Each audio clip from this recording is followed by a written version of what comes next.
Stay tuned and let's build the Marvel Legends Joe Fixit Build-A-Figure.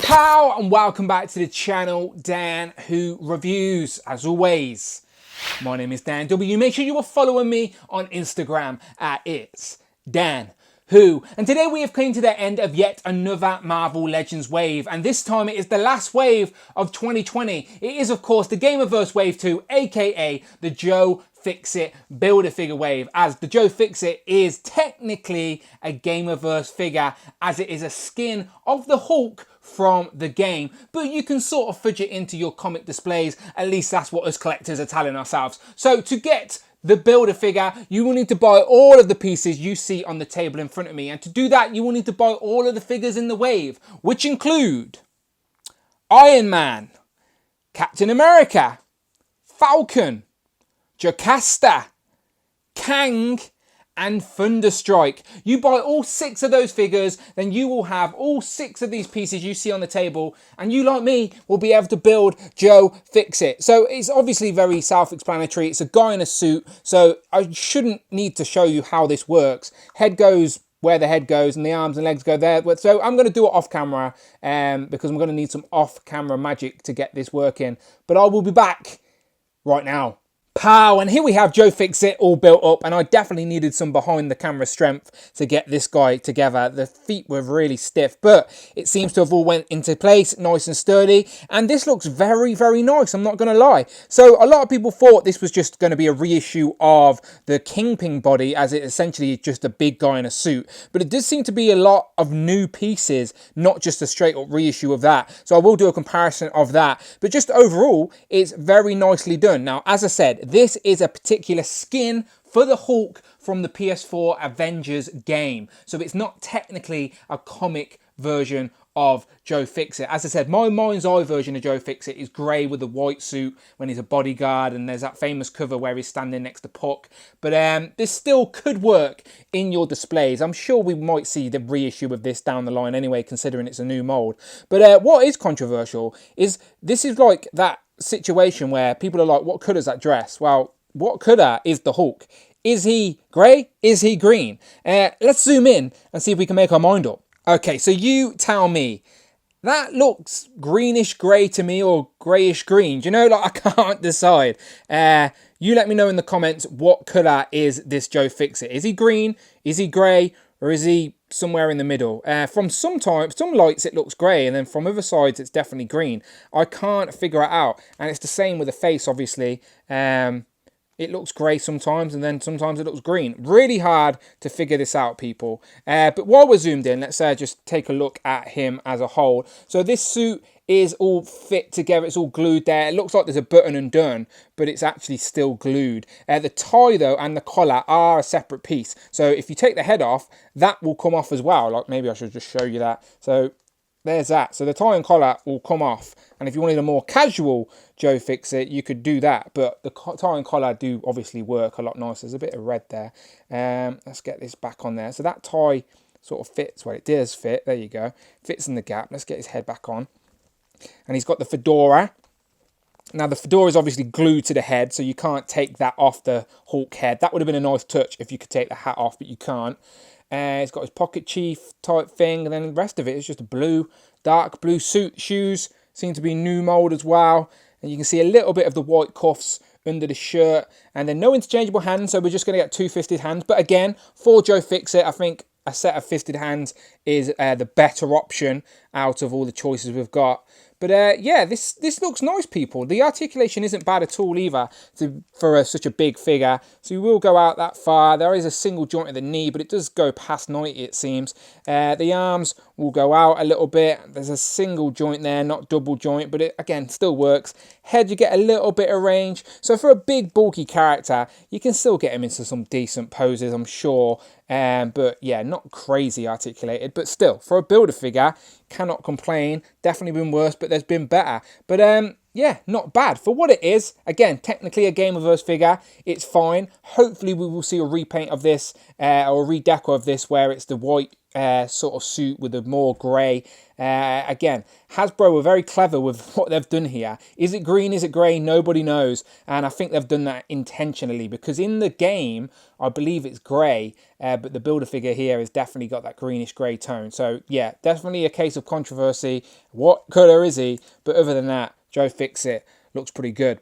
So for our main comparison, here we have Joe Fixit compared to the Shadow King. So obviously this is a bit of a kit bash. It is though the original Build-A-Figure Kingpin body, but he's got the Monster Venom Build-A-Figure hands, and then he's got the Shadow King head that came with Professor X. So this definitely can work as a Shadow King in your collection if that's what you want to do. But I just wanted to show you just the bodies first and foremost. So I know he's got a white suit on, so it probably doesn't work, show off very well. But it is a completely different suit. It's a completely different body, sculpt from the feet all the way up. They seem to be different. Maybe the shoes. No, even the shoes are different. So yeah, as you can see, Joe Fixit's definitely taller than the Kingpin body first and foremost. And yeah, it's just, I don't know, it's just like he's got a more fitted suit on. Kingpin's a little bit fatter in the middle, where Joe Fixit's a bit more buff, a bit more shoulder heavy, which is probably more accurate to be fair as well. So yeah, just to clarify, this isn't just a repaint of the Kingpin suited body. Similar, yes, but definitely different. As you can see, he's got the jacketed open, then he's got like a waistcoat in the middle. This one has the jacket buttoned up. You can't remove that. The tie sits in the jacket with just the shirt on. But yeah, even the arms are sculpted different. But yeah, it's different. Definitely different. So anyone who thought it was the Kingpin body, I tell you now, it is not. So yeah, definitely different bodies, but both work for their purpose. This is definitely proof that the Kingpin body wouldn't have worked for Joe Fixit. So all I've done here is popped off the hands and head and put it on the Kingpin Build-A-Figure body. And as you can tell, he definitely doesn't look like a hench bodyguard like Joe Fixit is. He looks a little bit rounder in the middle like the Kingpin, obviously. So it makes sense why they gave us a new body, as this doesn't look like a hench buff Hulk. This looks like a fat sort of ate too much Hulk. So yeah, again, I'm glad they did give us a new body. So if you wanted, I also was curious to see if the white suit would work with this Joe Fixit, but it doesn't. The head's too small. Obviously you can see the skin tone there. The fedora's blue, doesn't make sense, but the hands peg on there, no problem at all. So maybe we'll get a white suited version of the Joe Fixit body in the future. But yeah, definitely justified making a new body for a sort of a henchman style rather than reusing the Kingpin, because it clearly doesn't work. For our Hulk comparison, here we have General Thunderbolt Ross, Red Hulk, compared to Joe Fixit. And obviously Hasbro have used his body a few times now with the Green Hulk, with the Grey Hulk. So this is the sort of modern day Hasbro Hulk body. And as you can see, it's a lot bigger than Joe Fixit in height and in sort of bulkness, if you will. Definitely a little bit thicker. You can probably see him sticking out over.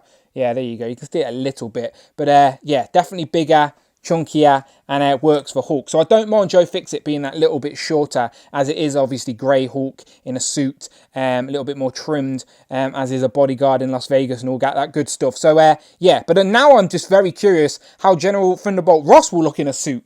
Admit it, this is someone you wouldn't want as your boss, especially making him angry. So yeah, this is quite fun. So the red Thunderbolt Ross Hulk parts actually fit on this suit. So they're a little bit too big, but the hands will pop in there. And because the head's a little bit too big, it actually covers up the green neck. And the red tie and very nicely complements the red skin as well. So you can actually display this as a sort of angry General Thunderbolt Ross Hulk in a suit. Now, I don't think he ever wore a suit in the comics, but it is still a fun kit bash.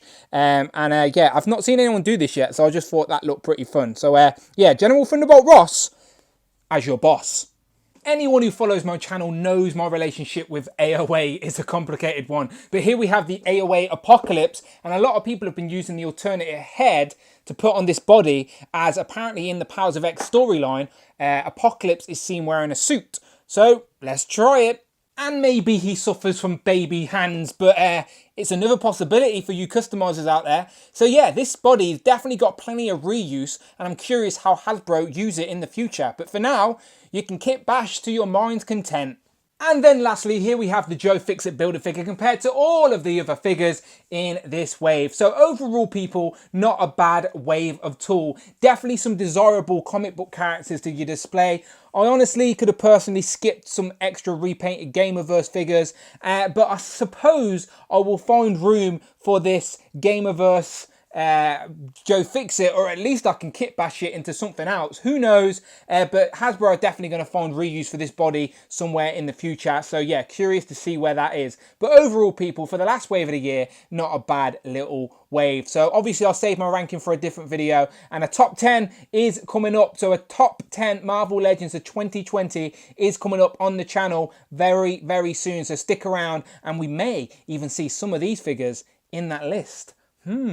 So, final thoughts, overall not a bad Build-A-Figure at all. If you ask me, would I have preferred a more accurate comic version of Joe Fixit? Then yes, obviously, of course I would. But I like Hasbro's sneaky way to give us a Joe Fixit in this technically a Gamerverse wave, because this is only a skin within the game, but we can still fudge it into our comic displays for the time being. This one definitely fits into our comic displays a little bit more than that Outback Hulk did, as that was another Gamerverse figure. So yeah, this year has been Gamerverse heavy, but it did have that Avengers game, and we haven't had many MCU films, well, none MCU films at all this year. So I can understand why we leaned a little bit more into the Gamerverse, as again, that is a lot of people's stepping stone into collecting. If they're playing the game, they want the toys, all of that good stuff. I understand it, just for me, not something I gravitate to, but still, I will find a use for this guy for sure. So you let me know in the comments below, where are you going to put your Joe Fixit? Do you want Hasbro to give us a more accurate version with a